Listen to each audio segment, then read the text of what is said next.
Kas ir tas, kā tev vecāki citreiz varbūt traucē treniņu procesā un spēlēs? Viņi var kaut ko vai nu rādīt ar rokām, zīmes, ko mēs esam izrunājuši. Bet dažreiz rāda, ko mēs neesam izrunājuši, tāpēc es nesaprotu, un tas man rada lieku stresu. Vai arī teikt dažreiz treniņos, ka treneris saka vienu, bet vecāki saka otru, un tas man arī liek domāt, kas būtu pareizāk. Kas tev traucē, kas tev vēl vairāk sagādā dusmas un nogurumu un bēdas pēc spēlēm? Kad man vecāki mēģina mani uzmundrināt, bet man nav tas labākais garstāvoklis, un tad sadusmojas vēl vairāk. Baigi pēc spēlēm negribētos runāt. Jādod laiks, vai? Jā.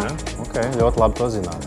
Vai tev vecāki iedvesmo un virza uz profesionālu sportu? Viņi saka, tev vajag sasniegt, tev jābūt profesionālam, jāpērn miljonu. Viņi nesaka, ka man ir jābūt. Viņi grib, bet vairāk viņiem ir svarīgi, ka es pavadu aktīvi un labi laiku. Ko tu novēlētu visiem jauniešu vecākiem? Es novēlētu to, lai viņiem turpina savus bērnus vest uz treniņiem, taisīt garšīgu ēdienu mājās, ļaut atpūsties saviem bērniem un uzmundrināt viņus. Mājas darbs jāliek pildīt vecākiem? Nē, tas ir pašu bērnu izvēle.